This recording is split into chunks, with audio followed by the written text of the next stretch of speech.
Paramashivoham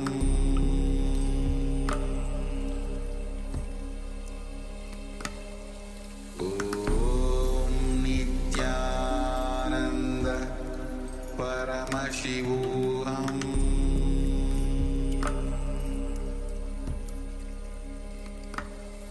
Om Nityananda Paramashivoham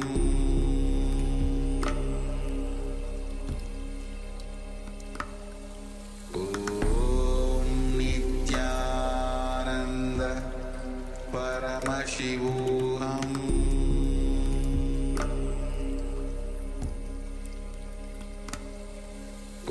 Om Nityananda Paramashivoham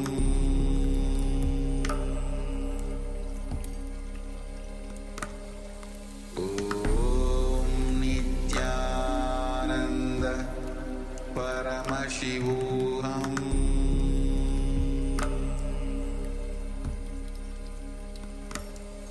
Om Nityananda Paramashivoham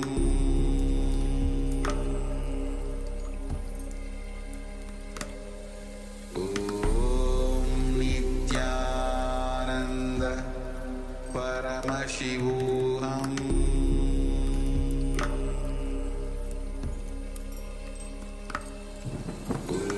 Om Nityananda Paramashivoham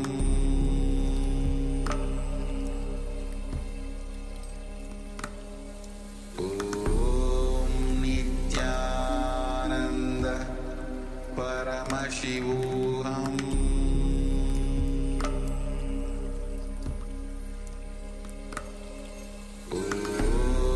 Om Nityananda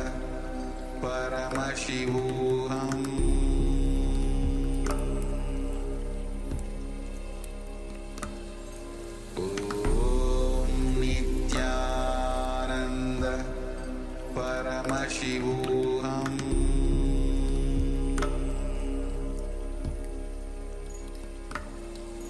Om Nityananda Paramashivoham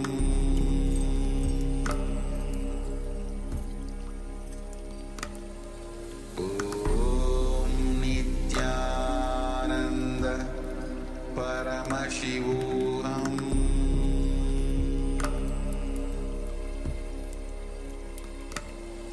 Om Nityananda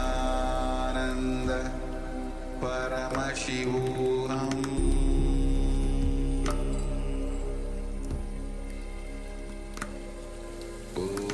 Om Nityananda Paramashivoham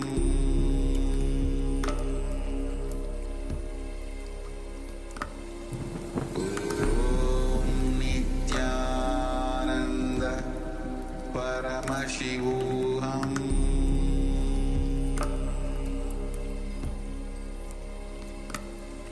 Om Nityananda Paramashivoham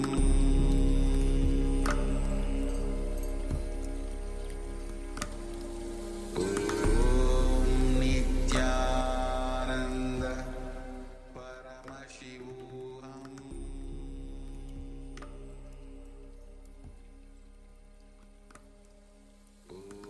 Please continue to meditate. Don't get distracted. Or don't fall into unconscious.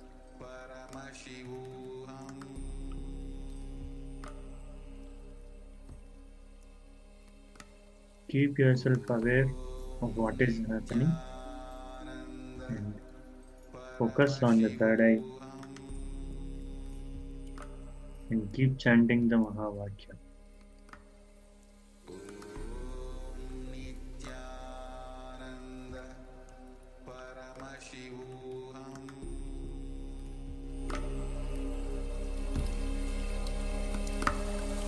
Om Nityananda